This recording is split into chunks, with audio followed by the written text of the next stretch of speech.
Good evening, ma'am. Am I audible, ma'am?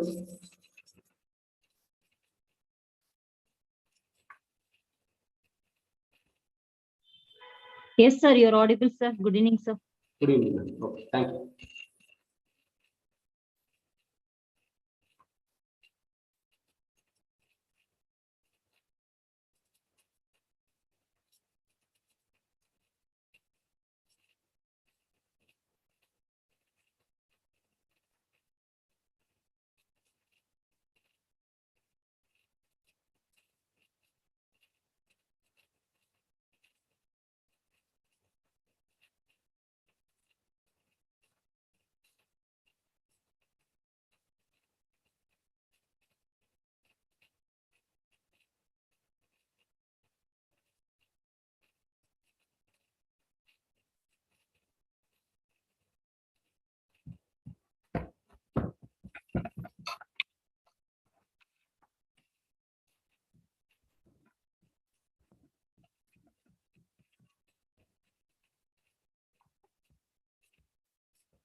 Sir, you can start, sir, now.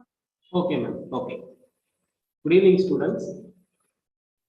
So last week I gave you a question paper on current electricity containing 15 questions. 15 multiple choice questions I gave you last week. I hope you all might have attended the test. In this class, we are going to discuss the solutions for the numerical problems which I have asked in the test. So now I will be sharing the screen, okay, so that you can see the solutions.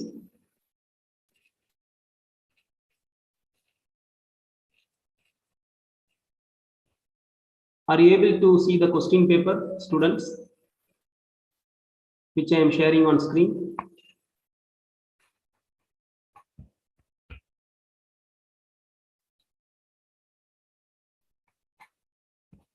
Students, please respond.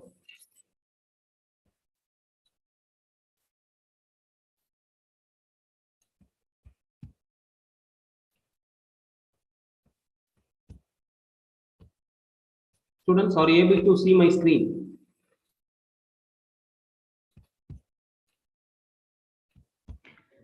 Yes, sir. We can see your screen, sir. Okay, ma'am. Okay. The students are not responding. That's why I have asked repeatedly. Okay. So the first question is, two metal wires of identical dimensions are connected in series. If sigma 1 and sigma 2 are the conductivities of the metal wires respectively, the effective conductivity of the combination is. This is the question, first question, and I have given you the options also. So first of all, we need to understand the question. Two metal wires of identical dimensions are connected in series. So that means the length, area of cross section, everything, okay, everything is same for the two metal wires, okay. They are connected in series. So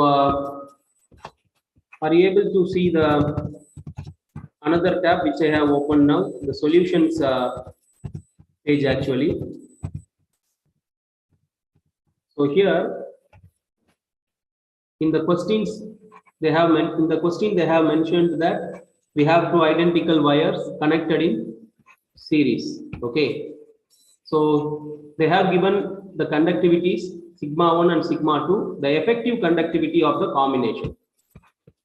So first of all, let me draw the diagram like this. So here two identical metal wires. So metal wires, two identical wires. So they should have the cylindrical cross section. So like this.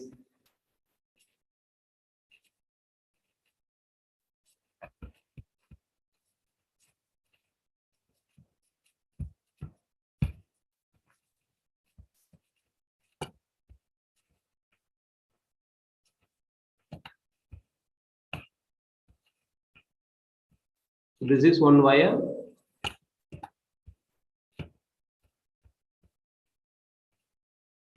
Okay.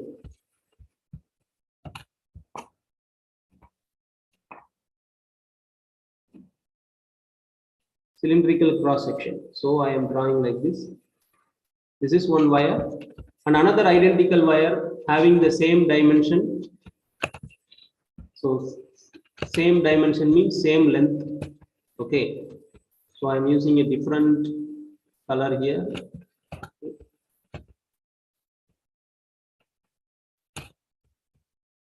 Same dimension means they should have the same length and also the same area of cross section. They are connected in series like this.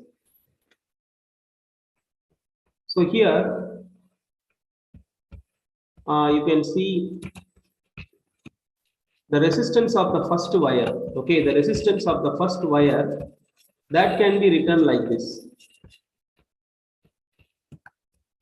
The resistance of the first wire can be written like this. That is R1 equal to rho 1 into L by A. Okay, R1 equal to rho 1 into L by A. The resistance of the first wire should be R1 equal to rho 1 into L by A, and the second wire it is R2 equal to rho 2 into L by A. Okay, the dimensions are same, so that's why I have used the same L and the same A. Okay, but the conductivities are different. That means the resistivity should also be different. So I have used the notation rho 1 and rho 2. Since the wires are connected in series, the total resistance is given by this equation. R equal to R1 plus R2. Okay.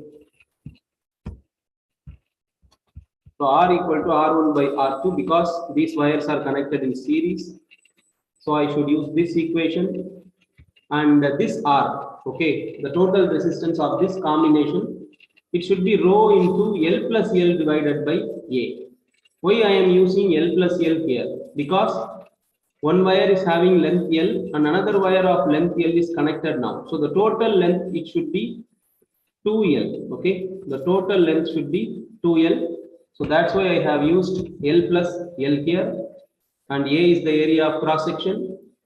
So R equal to R1 plus R2. Rho 1 L by A plus rho 2 L2 rho 2 L by A. So L and A are identical in both wires.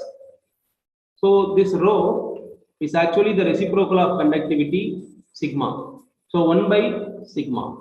Okay, I have used here 1 by sigma. Sigma is the conductivity, effective conductivity of the combination into 2L by A equal to, here in both these terms what I am doing is I am taking L by A as common, and within the bracket I am using rho 1 plus rho 2. So here 1 by sigma into 2L by A equal to L by A into this rho 1 is once again the reciprocal of conductivity of the first wire. So 1 by sigma 1 instead of rho 2 also I am using 1 by sigma 2.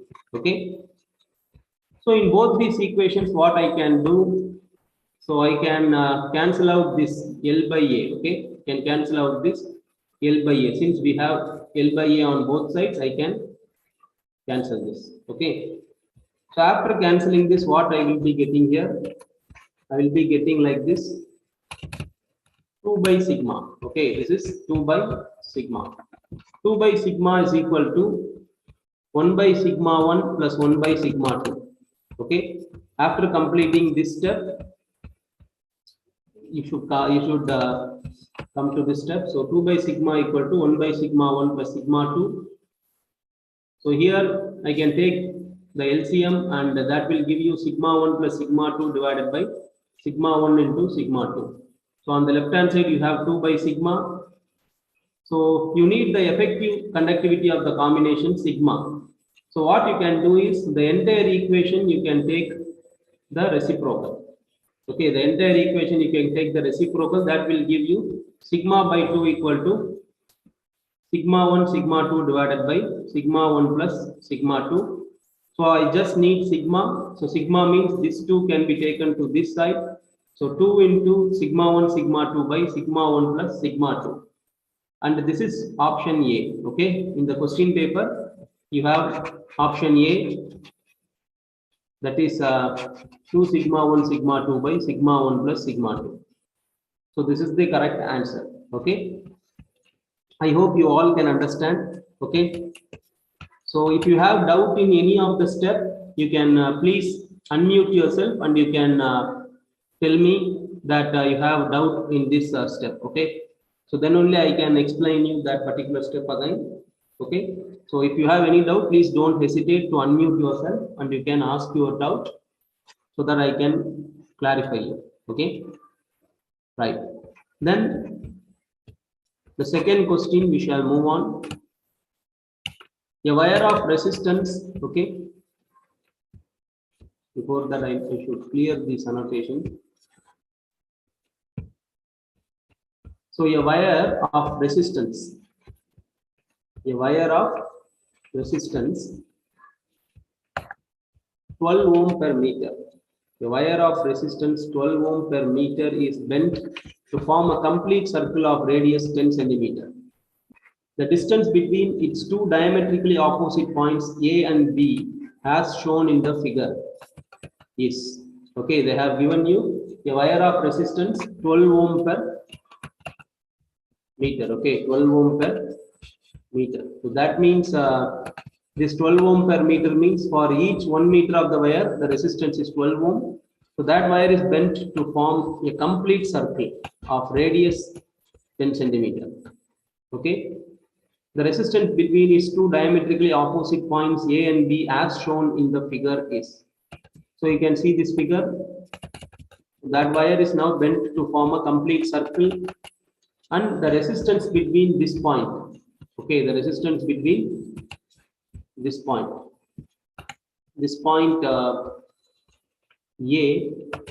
and this point B, the resistance between these 2 points I need to find out. They have given you the options. Now how we can solve the problem. So here you see this is the wire. Okay, after it is bent to form a complete circle, this is the wire, and the circumference of the circle is given by 2 pi r. That you know very well. The circumference of the circle is 2 pi r, and the r is the radius of the wire, that is 10 centimeter. So that is 10 into 10 power minus 2 meter. Okay, so 2 pi r, 2 pi into 10 into 10 power minus 2, and this 10 into 10 power minus 2 means it is 10 by 100. Okay, it is 10 by 100. So 10 by 100 will give you here you can cancel out this 2 and that 100. That will give you 5 by 5 totally. Okay, that will give you 5 by 5. So that step you can include. So 2 pi into 10 by 100 So after cancelling this, okay, you will be getting pi by 5. This is the circumference of the circle now, and after getting the circumference of the circle, what you should do? So the resistance per unit length is 12 ohm per meter, that is given in the question itself. Okay. So here resistance of the entire wire, it should be 12 into the circumference, because in the question it is given that resistance per unit length is 12 ohm per meter. So when you multiply that with the circumference of the wire, you will be getting 12 pi by 5. This is the total resistance of the wire. Okay, total resistance of the wire. And here you have this circle. Okay, you have this circle AB. That means this portion of the wire. Okay, this portion of the wire should be having the resistance R1, and this half circle, okay, this half circle portion of the wire, it will be having the resistance R2. Okay, it should be having the resistance R2, and what is the value of this R1 and R2?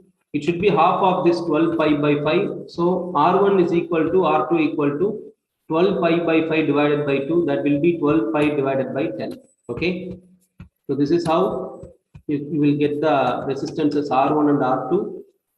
And now you can calculate the effective resistance. You have this R1 and R2 in parallel, and you know the values of this R1 and R2 as well. Okay. So this R1 and R2 are in parallel. So R1 and R2 are in parallel means you can calculate the effective resistance. So 12 pi by 10 is R1, and also R2 is 12 pi by 10. So since they are connected in parallel, how can you calculate the total resistance? That will be using this formula. Okay, you know very well, when the resistances are connected in parallel, you can use this formula. Okay, you can use this formula. So after using this formula, you can get 6 pi by 10, that will be 0.65 ohm. Okay. So this 12 into 12 will give you 144, and pi into pi will give you pi square, divided by 10 into 10, 100, divided by this term will be 10 by 24 pi. Okay, 10 divided by 24 pi. So after using this calculation, you will be getting 0.65 ohm, and that is option A. Okay, that is option A. And I hope you all can understand the solution for this problem. Okay, even at any point, if you have any doubt, you can ask me. Right.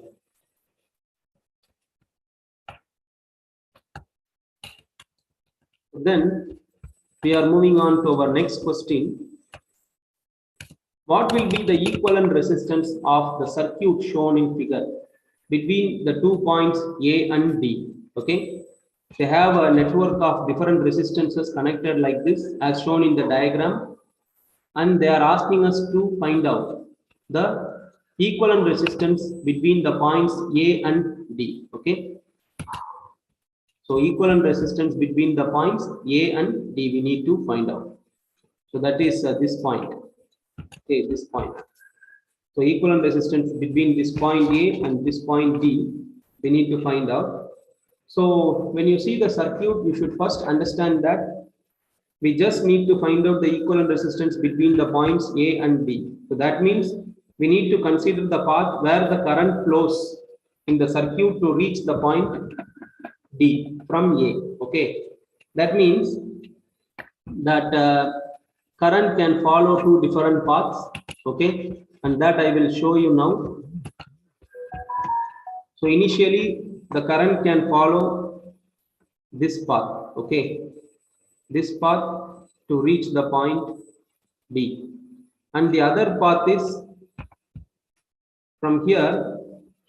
It will cross the 10 ohm, and then it will come through this point, and then it can reach D. Totally two paths you are having here. Okay, that means along this resistance, and then this resistance, and then this resistance, it can reach. Similarly, along this 10 ohm and this 10 ohm, and then this 10 ohm. It can reach this point B. So the important point to note here is that these 10 ohm resistances here at this point B and point C, okay, they can be ignored here during the calculation. That means the current won't flow through these two resistances to reach the point B. Okay, to reach this point B, we just need these two paths. Okay, as it has been shown in the diagram now. So these two resistances should not be taken into account. These two 10 ohm. Okay. So that means we can redraw the circuit. We can redraw the circuit by removing these resistances 10 ohm and this 10 ohm. 10 ohm at this point B and 10 ohm at this point C. So that I will show you now how the circuit gets modified. Like this. You can see from the diagram. The resistances at the point B and point C have been taken off here. So you have the circuit like this. And in this circuit, as you can see, these two 10 ohm are in series. That is these two 10 ohm. These 10 ohm and this 10 ohm are in series, and this 10 ohm and this 10 ohm are in series. So these two combinations, this combination and this combination is in parallel to each other. So that is represented here. Okay, that is represented here. So how we can consider that both of these combinations are in parallel? Because you see the path here, the current passes like this. Okay, so the first path it passes through M, N, P, and then reach D. So these 10 ohm are in series, and the second path it travels through M, O, P, and then D. So this 10 ohm and this 10 ohm are in series. This 10 ohm and this 10 ohm are in series. So these two combinations are in parallel. That has been shown here. Okay, and outside this loop we have 10 ohm here and 10 ohm near to the point A. So first of all, you need to find out the effective combination of this part of the circuit. Okay, these two resistances are in series, means they can be added simply 20 ohm, and these two resistances are in series, means they can be added simply, that is 20 ohm. And now these resistances are in parallel, so 20 into 20 divided by 20 plus 20. Okay, like that you can calculate. And this combination consisting of four resistances, and this 10 ohm and this 10 ohm, everything is in series. So this 10 ohm and this 10 ohm and this combination is in series. So now you can calculate the total resistance. So this 20 into 20, it is 400 divided by 20 plus 20 is 40. So that will be 10.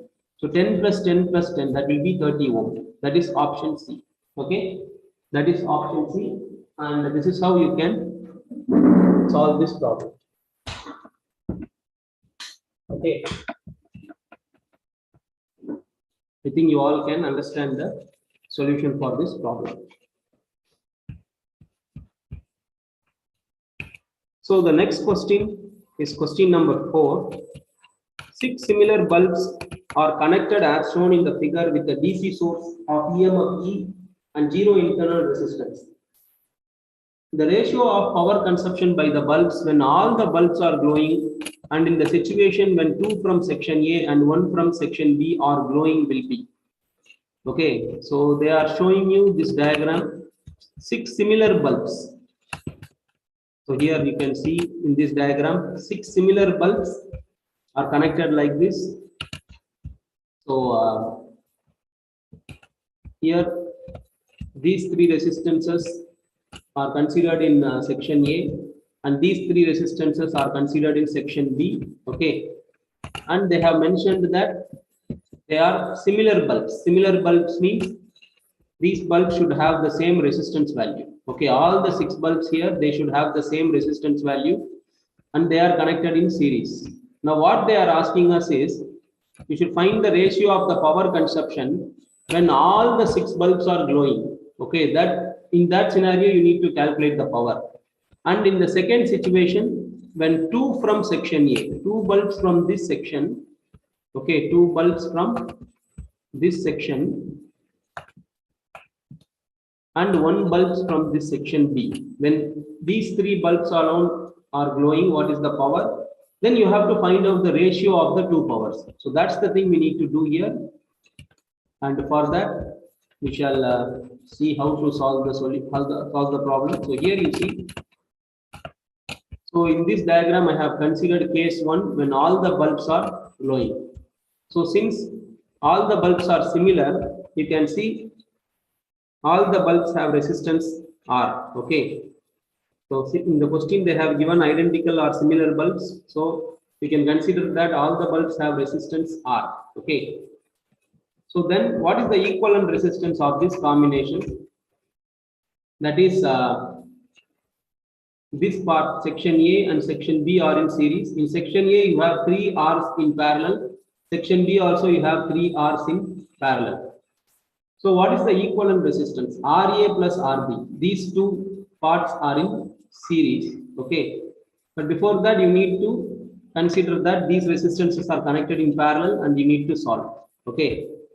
So in that case, so here, how to find out the effective resistance? Okay. How to find out the effective resistance of this part? So that will be 1 by R equal to 1 by R plus 1 by R plus 1 by R, and that will be 3 by R, that is R net. I can write it like this, R net.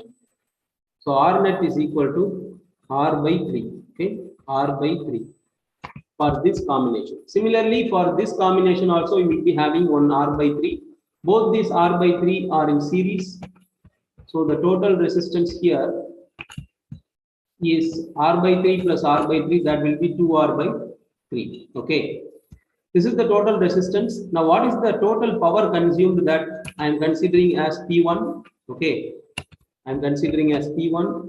So P1 equal to V squared by R. V is nothing but the internal resistance. So that is E. Okay, here. So P equal to V squared by R, that is E squared by R means the total resistance, that is 2R by 3. Okay. This is 2R by 3. So this will be 3E squared by 2R. Okay. Now the second case I am going to consider. The second case is 2 bulbs from section A and 1 bulb from section B are glowing. That means you remove the other resistances from the circuit. So you will be having 2 bulbs here from section A and 1 bulb from section B. Now, what is the total resistance of this combination? Here you have these resistances in parallel, and this parallel combination is in series with this resistance. So the effective resistance of this part is R by 2. Okay, how it is R by 2? It is simply the net resistance is simply once again 1 by R net is equal to 1 by R plus 1 by R. That will be 2 by R is the reciprocal of R net. So R net is equal to R by 2. Okay, R net is equal to R by 2. So that has been done here. Okay.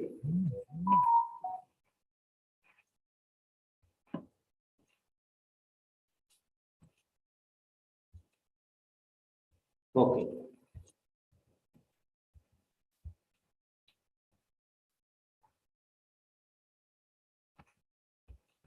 So now this R by 2 is here, and this is in series with R. So now what is the total resistance? That will be 3R by 2. Okay. Now what is the power consumed?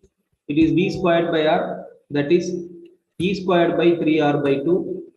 So that is 2E squared by 3R. Okay, 2E squared by 3R. Now we have to find out the ratio of power P1 and power P2. So the power P1 is 3E squared by 1 second. I have to clear these annotations.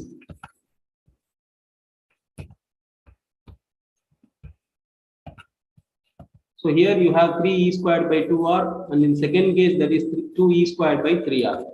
So when you take the ratio, that will give you P1 by P2 equal to 3E squared by 2R into 3r by 2e square. So that will be 9:4. So that is option A. Okay. That is option A. Now we shall move on to the next question. The charge flowing through a resistance varies with time t as q equal to at minus dt squared, where a and b are constant.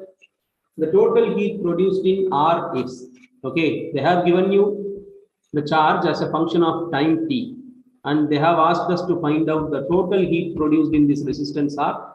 The total heat we need to find out, and the total heat can be calculated by this equation, okay, I squared into R into dt. So here you can see the total heat should be calculated by this equation.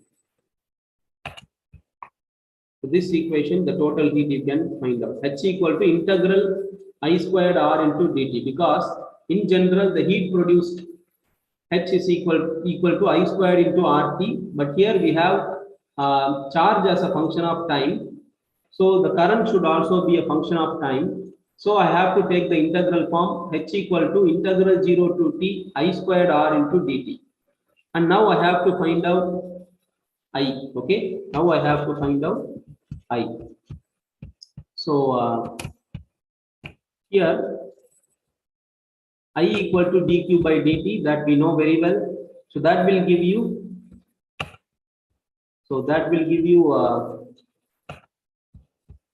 one second. So I equal to dq by dt, that will give you a minus 2bt. Okay. And now for maximum value of t, okay, the current I will become 0. That means as time progresses, the current keeps on flowing, and at a particular value of time t, the current becomes 0. Okay. So what is that value? That is a minus 2bt equal to 0. Okay, a minus 2bt equal to 0. That time t equal to a by 2b now. Time t equal to a by 2b now. Now for this value of time, you need to find out the heat. So heat equal to H equal to 0 to t I squared R into dt. So instead of I, you can substitute this a minus 2bt squared R dt. You can expand this term as a minus b the whole square. That will give you this a squared plus 4b squared t squared minus 4abt, okay, into R dt. So what you can do is you can take this R outside the integration, okay, and then you can take a squared into dt. Integral a squared into dt will give you a squared t, and this 4b squared t squared integral dt. Integral 4b squared t squared dt will give you 4b squared t cube by 3. Okay, 4b squared t cube by 3. I think you are all aware of the integration formulas. So 4abt, integral 4abt into dt will be giving you 4abt squared by 2. Okay, so now you can apply the value of time t. So after integrating, you can apply the limits. Time t equal to a by 2b, because we have already found out that value of time here. So that time you can substitute, and then you can find out the value of heat. That will be a cube R by 6b. Okay, so this is the right answer. That will be option B. Okay, right. Now we are moving on to the sixth question. If power dissipated in the 9 ohm resistor in the circuit shown is 36 watt, the potential difference across the 2 ohm resistor is. So you have a parallel combination of 9 ohm and 6 ohm here, and this parallel combination is connected to this 2 ohm in series, and then you are having a battery here. Okay, you are having a battery here. So the power dissipated if across this 9 ohm is 36 watt. Now what is the potential difference across this 2 ohm resistance? So that's the thing we need to find out. They have given you the different options. Okay, so just 1 second, I will be back.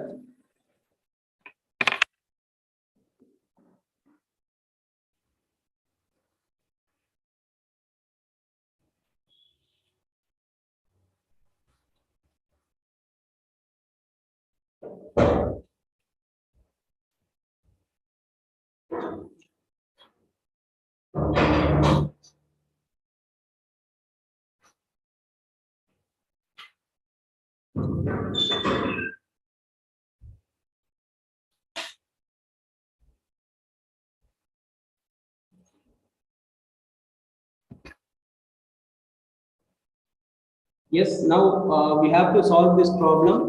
Okay, so you see the power dissipated across the 9 ohm resistance. So that power formula is P1 equal to I1 squared into R. Okay, I1 squared into R. So why I am using I1 here? So this is a parallel combination. The total current entering this circuit should branch themselves as I1 and I2 here. Okay, so I will show you. So the current entering this circuit, if it is total current is I, then across this 9 ohm it will be I1, and across this 6 ohm it is I2. Since this is a parallel combination, the current gets branched like this. Okay, so that's why I am using I1 here, and P1 equal to I1 squared into R. Okay, so P1 squared equal to I1 squared into R, and that will be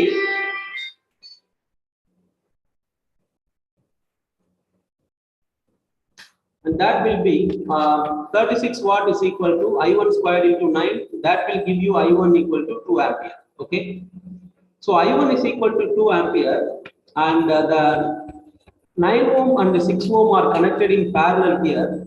That means the potential difference across these resistances should be equal. Since these resistances are connected in parallel, the potential difference across these resistances should be equal. So that means the current I2 into 6 ohm, okay, through this branch the current should be I2, and through this branch the current should be I1. As I have mentioned you earlier, the potential difference across these two resistances should be same, that is V equal to IR. So that means I2 into 6 is equal to I1 into 9. Okay, I2 into 6 equal to I1 into 9, and that will give you I2 equal to 3 ampere. So the total current I is equal to I1 plus I2. So already you have I1 equal to 2 ampere. When I2 is 3 ampere, you will be having total current I equal to 2 plus 3, that is 5 ampere. Okay. Now you have the total current as 5 ampere through the circuit. Now using the total current, you can find out the potential difference across this 2 ohm. Okay, potential difference across this 2 ohm. So that potential difference V should be equal to I into R, and here this I is actually 5 ampere into R. R is nothing but 2 ohm, so 5 into 2 equal to 10 volt. So that is option B. Okay, and I hope you all can understand the solution for this problem. Okay, then we shall move on to 7th problem. Problem number 7. An electric kettle takes 4 ampere current at 220 volt. How much time will it take to boil 1 kg of water from temperature 20 degree Celsius? Okay, they have given you the different values of time. So an electric kettle, it takes 4 ampere current at 220 volt. Okay, that means that the electric kettle will generate some heat energy. That heat energy is used to boil 1 kg of water from temperature 20 degree Celsius. So that means the heat energy supplied by this electric kettle is used to boil this water. 1 kilogram of water from temperature 20 degree Celsius. Okay. So how much time will it take? Okay, to boil the 1 kg of water. So that's what we need to find out. So for that, I can use this equation. Heat energy produced by the kettle is equal to mass into specific heat capacity of water into change in temperature. So heat energy produced by kettle equal to VIT. Okay, it is VIT. That is equal to MS into delta T. Delta T is the change in temperature. So V is 220 volt and current is 4. Time we need to find out. Mass of water is 1 kg. Specific heat capacity of water is the constant value, that is 4200 into change in temperature. Change in temperature means in the question they have given you initially the temperature of water is 20 degrees Celsius. When it starts boiling, the temperature is 100. Okay, that means the boiling point of water should be the final temperature. minus initial temperature is the delta T, that is initial temperature 20 degrees Celsius. So that will give you 80. And using this equation, you can find out T. Okay, after rearranging everything. Okay, after taking these two terms, 220 into 4 to the other side, you will be getting 381.82 seconds. So this much of seconds you can convert to 6.3 minutes. So that will give you option. Okay. Then we shall move on to question number 8. An electric kettle has two heating coils. When one of the coils is connected to an AC source, the water in the kettle boils in 10 minutes. When the other coil is used, the water boils in 40 minutes. If both the coils are connected in parallel, the time taken by the same quantity of water to boil will be. Okay. So electric kettle they are having, and they are having two coils. When one of the coil is connected, the water in the kettle boils in 10 minutes.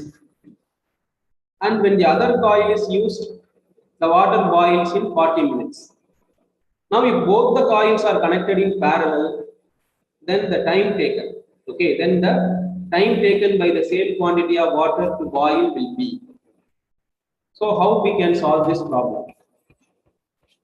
Here, you see, they have two coils, so they will be having different resistances R1 and R2.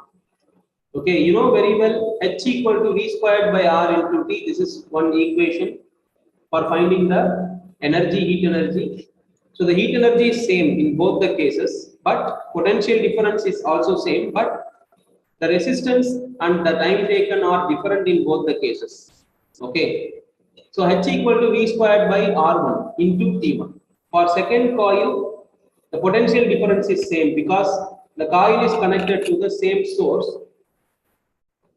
So that means V1 squared by R1 into T1 is equal to V squared by R2 squared into T2. Okay, V squared by R1 into T1.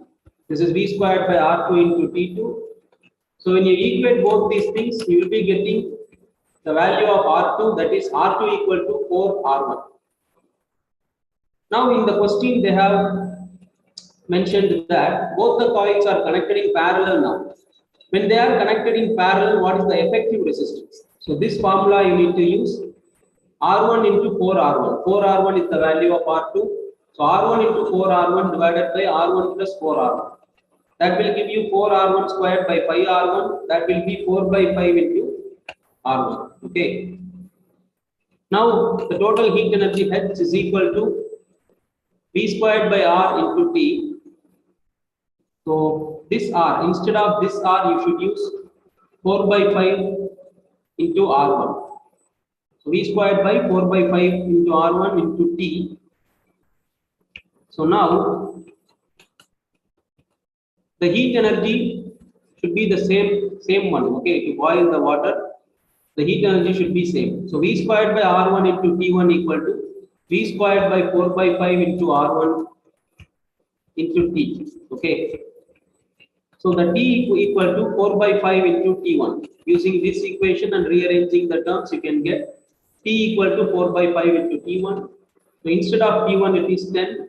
Then you will be getting 8 minutes. That is option C. Okay. And this is the solution for the 8th question. Then we are moving on to question number 9. 40 electric bulbs are connected in series across a 220 volt supply. After one bulb is fused, the remaining 39 are connected again in series. Okay, across the same supply.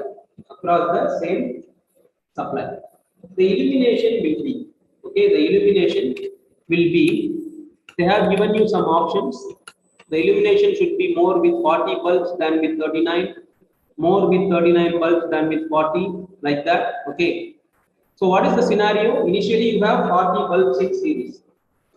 Among the 40 bulbs, one bulb is fused. So they remove the fused bulb and then they connect the 39 bulbs again in series.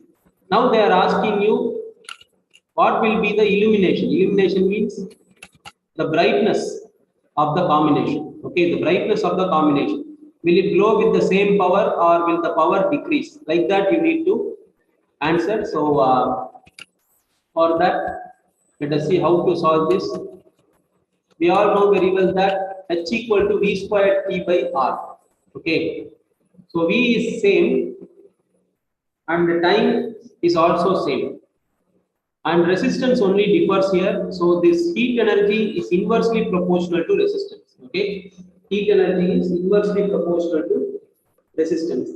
So initially when you have 40 bulbs, the resistance is more. Okay, resistance is more. That means when you have 40 bulbs, the resistance of the 40 bulbs is more than the resistance of 39 bulbs. Okay, so they have given you the bulbs should be identical, I think. Okay, so they have not mentioned anything about the bulbs. Okay, so here the H is inversely proportional to resistance. So that means initially you have 40 bulbs and you will be having some resistance. So the resistance of these 40 bulbs should be lesser than the resistance of 39 bulbs. Sorry, it is greater. Resistance of the 40 bulbs is greater than the resistance of the 39 bulbs. So since heat energy is inversely proportional to resistance, the heat energy, okay, the heat energy when you have 39 bulbs in combination, it should be more. Okay, due to the inversely proportional relation here. So here the resistance of the 40 bulbs is more. That means here the illumination should be less. Resistance of the 39 bulbs is actually lesser than this thing, so the illumination will be more when you have 39 bulbs in series. So the 39 bulb combination will glow brighter or will glow more. Okay, so it is option B. Okay, do you all understand the solutions for this problem, students? Anyone have any doubt No, sir. up to this point? No, sir. Yeah, thank you so much. Thank you so much for your response. And now the 10th problem. Okay, so the reading of an ideal voltmeter in the circuit shown is, okay, here you have a circuit. In this circuit, this 20 ohm and 30 ohm are in series. This 30 ohm and this 20 ohm are in series. And you have a voltmeter connected like this. And you have 2-volt power supply connected to the entire combination.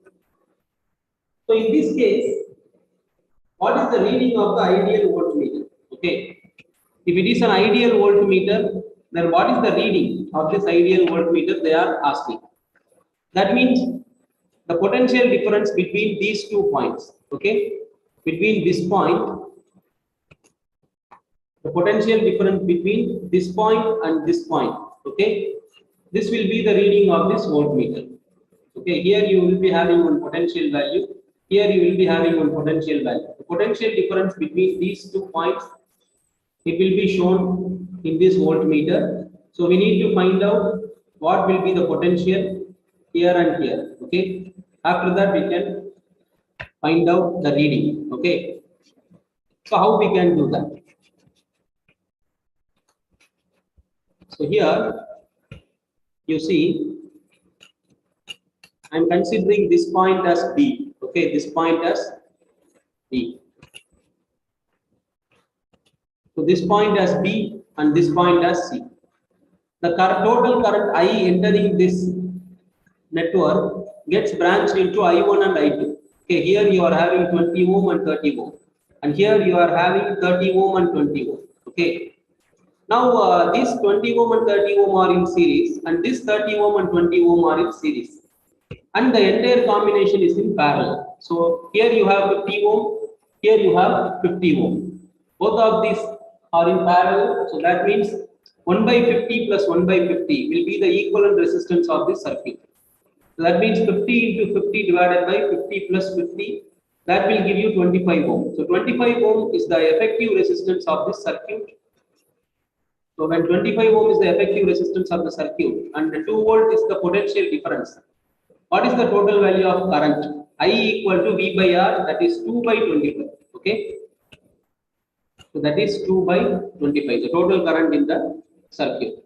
Then this total current 2 by 25 gets branched like this, I1 and I2. Okay, I1 and I2. Here you are having 20 ohm and 30 ohm, totally 50 ohm. And here also you are having 30 ohm and 20 ohm, totally 50 ohm. That means the current should be equal. This I1 and I2 should be equal. Okay, I1 and I2 should be equal by symmetry. So total current I equal to I1 plus I2, and we have I1 equal to I2 due to the symmetry. So I equal to I1 plus I1 I am taking, that will be 2I1. 2I1 equal to this total current 2 by 25 ampere. Okay, 2 by 25 ampere. Then what will be I1? I1 equal to 2 by 25, that is 2 by 50, that will be 1 by 25. And I2 is also equal to 2 by 50, that also is equal to 1 by 25. Okay, you have I1 and I2 like this. And now this I1, that is 1 by 25 or 2 by 50, when it enters this point, okay, it faces a resistance, and here you will be having a potential drop. Okay, potential drop due to this resistance, 20 ohm. What is the potential drop? V equal to I1 into R. Okay, V equal to I1 into R. So on entering this point, it faces a potential drop. V equal to I1 into R. So what is the value of that potential drop at this point? It is I1 into 20, that is 4 by 5 volt. Okay, 4 by 5 volt here. So here I1 is 1 by 25 or 2 by 50. 2 by 50 into 20 ohm. Okay, the potential drop. Okay, the potential drop here is 4 by 5 volt. Similarly, at the point C, it is the potential drop is I2 into 30. Okay, at the point D here, when it crosses this point, the potential drop is I2 into 30. That will be 6 by 5 volt. Okay, 6 by 5 volt is the potential drop after crossing the point D. This much of potential is dropped. So as you can see here, this is 6 by 5. Okay, this is 6 by 5 volt and this is 4 by 5 volt. What is the difference between these potentials? 6 by 5 minus 4 by 5, that will be 2 by 5. That is 0.4 volt. Okay, 0.4 volt. So this is the potential difference between these 2 points, B and D, B and C. So that 0.4 volt is shown in the voltmeter, ideal voltmeter. Okay, this is how you need to solve the 10th question. And now we shall move on to the 11th question. Here a battery consists of a variable number n of identical cells, each having internal resistance R, which are connected in series. Now the terminals of the battery are short circuited and the current I is measured. Which of the graphs shows the correct relationship between I and n? Okay, you have different graphs, and which graph shows the correct relation you need to find out. So for that we need to do a little calculation. When you have n identical cells connected in series, the total equivalent EMF is n into E. Similarly, the total internal resistance of the combination is n into small r. Okay, since all the cells are identical, internal resistance should be same. So when they are connected in series, the total resistance is n into r.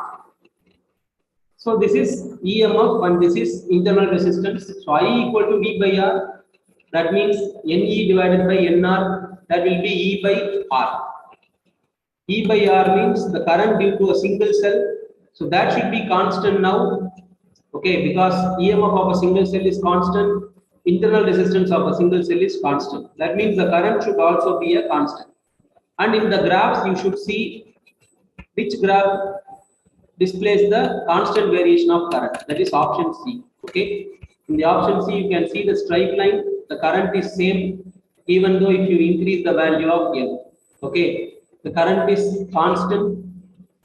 So it is independent of N. That means the current is constant. That means option C is the right answer. Okay. And now question number 12. We shall see.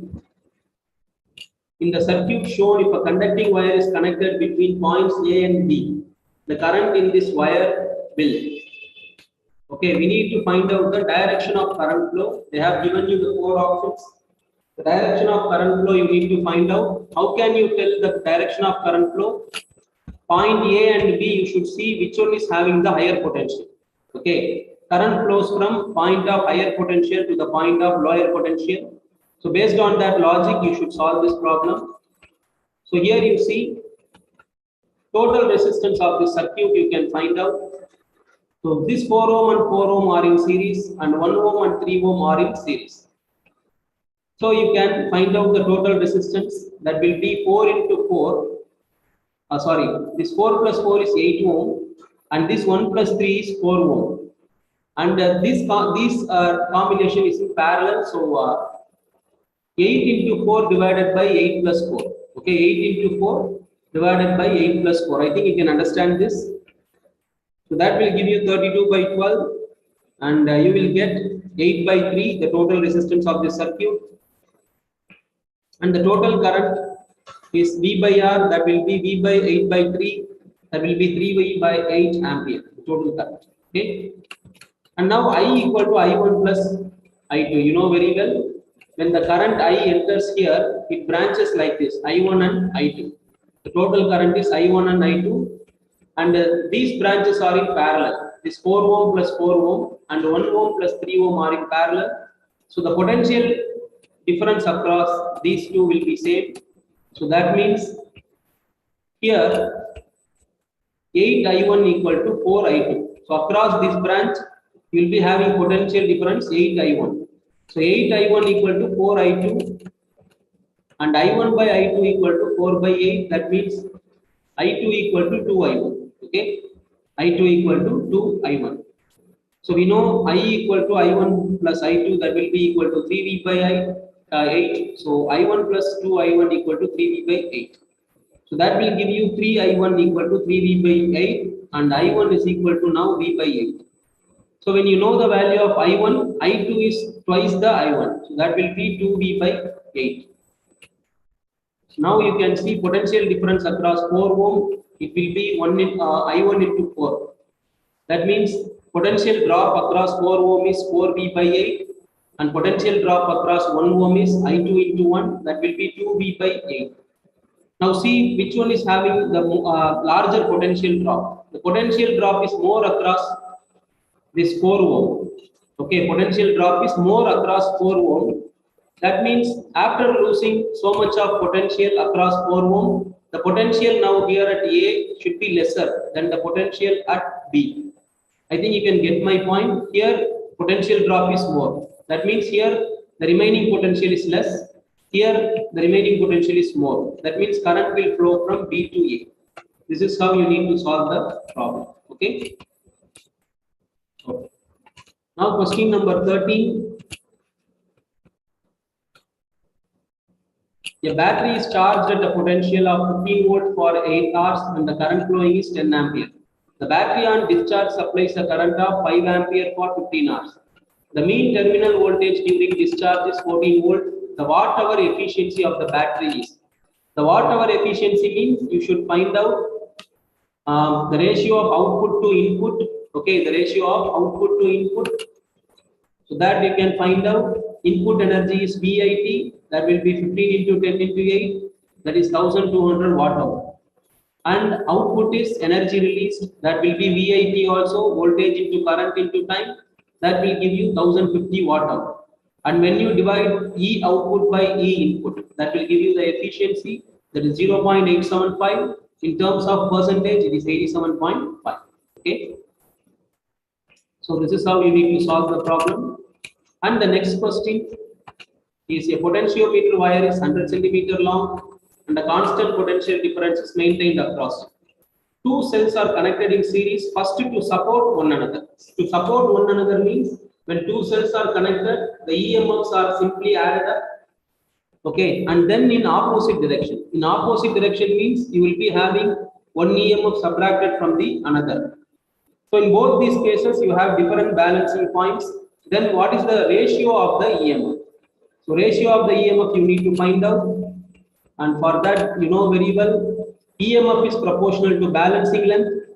In the first case, the two cells are connected to support each other. So E1 plus E2 divided by E1 minus E2. That will be equal to 50 by 10. Okay, because E is directly proportional to L. That means E1 plus E2 proportional to 50 and E1 minus E2 proportional to 10. When you remove proportionality and put equal to sign, you will be getting this ratio. So using this equation, you can rearrange the terms and then find E1 by E2. That will be 3:2. Okay, cross multiplying 10E1 plus 10E2, or this is 5 by 1. You can consider E1 plus E2 equal to 5 into E1 minus E2. On rearranging, you will be getting 3:2. This is the ratio of the EMFs. Okay. And then fifth question, you have the potentiometer wire of length 4 meter, resistance 8 ohm. The resistance that must be connected in series with the wire and an accumulator of EMF 2 volt, so as to get a potential gradient 1 millivolt per centimeter on the wire case. Okay. So for that, you need to use this method. Potentiometer wire resistance is 8 ohm. Potential gradient is dV by dr. Okay, for 400 centimeter, in the question I think they have given you, okay, 4 meter. So that means for 400 centimeter, you will be having delta V equal to this much, 400 into this potential gradient 1 millivolt per centimeter, that will give you 0.4 volt. And the resistance Rs is connected in series. So delta V by R equal to V by R plus Rs. So instead of R, you need to put 8 ohm and 2 by 8 plus Rs. Then you can rearrange these terms, find Rs. That will give you 32 ohm. Okay, very simple. You can understand easily. Okay, and now we shall keep it this much for this session. Thank you so much for joining the session. We shall meet again in our next class. Thank you, sir. Thank you.